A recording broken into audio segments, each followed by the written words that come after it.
Bem-vindos ao canal Hiperfoco. Imagine chegar ao trabalho e todos simplesmente desapareceram. É um começo de história assustador, né? Totalmente. E hoje a nossa análise é sobre isso. Dezembro de 1900. Elan Moor, uma ilha, é mais uma rocha remota na costa da Escócia. E lá, 3 homens experientes. Thomas Marshall, James Ducat e Donald MacArthur. Isso, a única presença humana num lugar completamente selvagem, cercado por um oceano que não perdoa.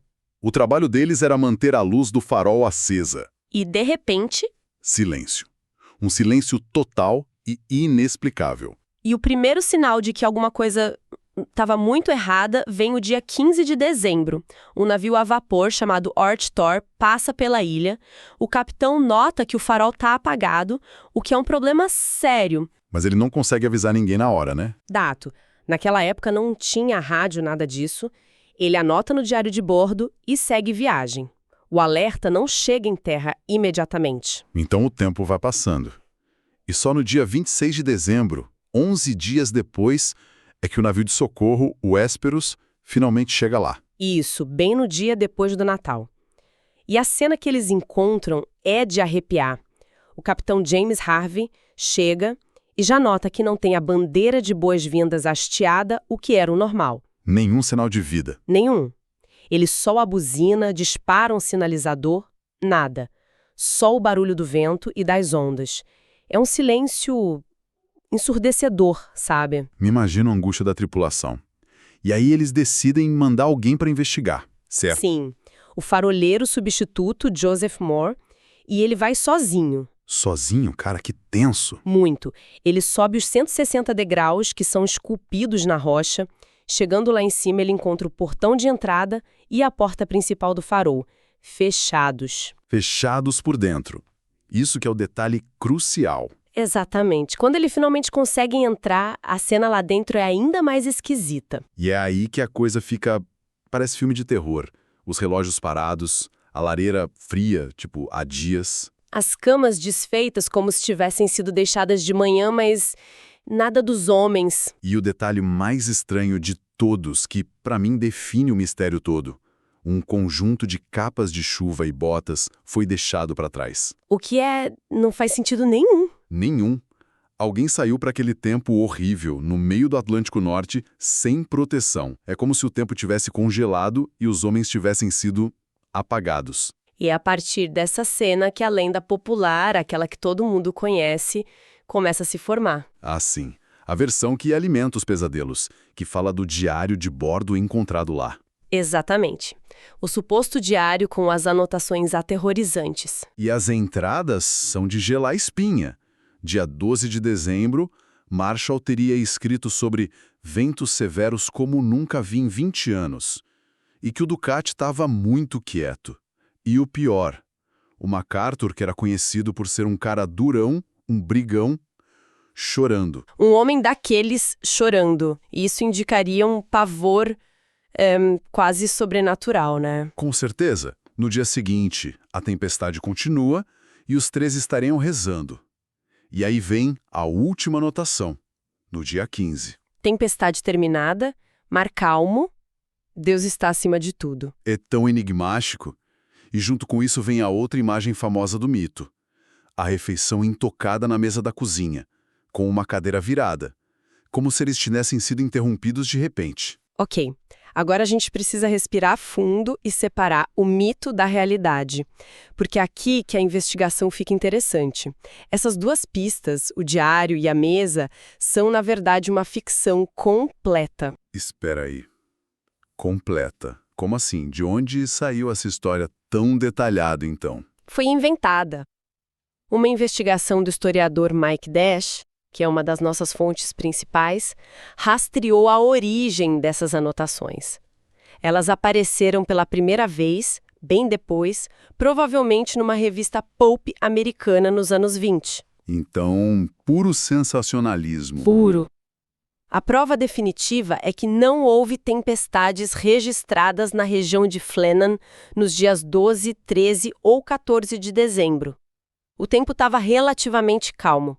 A tal tempestade que fez um veterano chorar Ela simplesmente não aconteceu. Caramba, isso muda completamente a história. E a cadeira virada, a refeição. Também ficção.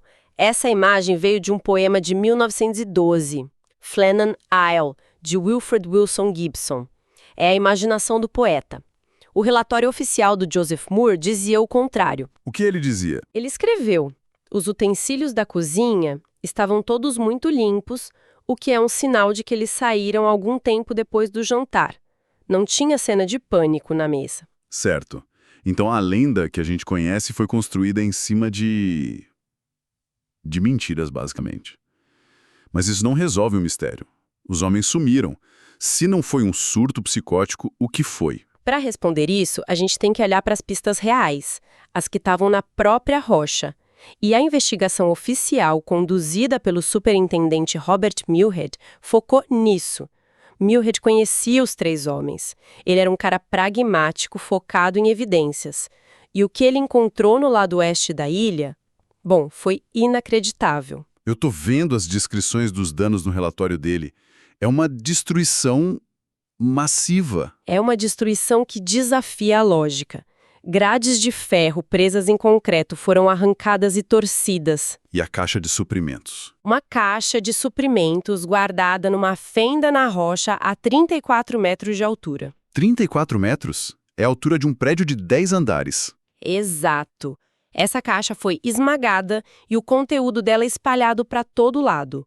Uma rocha de mais de 1 tonelada foi deslocada. Isso é surreal. E o detalhe mais impressionante, a chave de tudo está na observação final do relatório dele. No topo do penhasco, a mais de 60 metros de altura. Quase 200 pés. A grama foi arrancada da borda, como se uma massa de água sólida tivesse varrido o cume da ilha. Meu Deus. A 60 metros de altura, a água estaria quase no nível da lanterna do farol. A força para fazer isso é inconcebível. A natureza, nesse caso, parece ser o verdadeiro monstro. E essa foi a conclusão do Muirhead. A teoria dele é baseada nessas evidências. Ele acredita que na tarde do dia 15 de dezembro, Ducati e Marshall desceram para proteger o equipamento perto da doca. Faz sentido com o mau tempo chegando. Isso. MacArthur ficou de vigia no farol e lá de cima ele viu algo que os outros não podiam ver. Uma onda, ou melhor, uma série de ondas anormalmente grandes se aproximando. E ele correu para avisar. Exato. Correu tanto que saiu sem a capa de chuva, o que explica a capa ter ficado para trás. Mas foi tarde demais. Nesse exato momento, o que Muirhead descreveu como um rolo de água inesperadamente grande subiu pela face do penhasco e varreu os 3 para o mar com uma força irresistível. Um rolo de água inesperadamente grande. Hoje a gente tem um nome para isso, né? Uma onda gigante. Rogue Wave. Precisamente. E é aqui que a história fica ainda mais fascinante. Porque, em 1900, ondas gigantes eram lenda de marinheiro, mito. A ciência não acreditava nelas. A ciência da época, com seus modelos matemáticos, considerava uma onda com o dobro do tamanho das outras uma impossibilidade estatística. Um evento de uma vez em 10.000 anos. Era visto como exagero. Então, a explicação mais lógica para o desaparecimento, baseada em evidência física, era um fenômeno que a ciência dizia que não existia. Exatamente. A solução para o mistério estava ali, nas rochas quebradas e na grama arrancada, mas a ciência ainda não estava pronta para aceitá-la. E quando isso mudou? Quase um século depois. Em 1º de janeiro de 1995, na plataforma de petróleo Draupner, no Mar do Norte, um laser mediu uma única onda de 25,6 metros de altura, no meio de um mar onde as ondas tinham, em média, 12 metros. A prova? A prova irrefutável. A lenda se tornou um fato científico. Que ironia, né? O mistério que parecia sobrenatural era, na verdade, um fenômeno natural, tão extremo que a ciência não conseguia nem conceber. O medo do desconhecido se transforma no pavor de uma força real e avassaladora do nosso próprio planeta. E existem outros relatos que confirmam isso. Um faroleiro que trabalhou em Isle Moor nos anos 50, Walter Alderbert, ele descreveu como, durante tempestades, a água do mar batia na lanterna a quase 90 metros de altura. Nossa. Ele mesmo disse que quase foi varrido do penhasco por uma onda a 60 metros de altitude. Os faroleiros sabiam que o mar era capaz disso, só a ciência que ainda não tinha provado. É impressionante pensar no Muirhead. Em 1901, sem nenhuma tecnologia, só observando o cenário, ele chegou a uma conclusão que a ciência levaria quase um século para confirmar.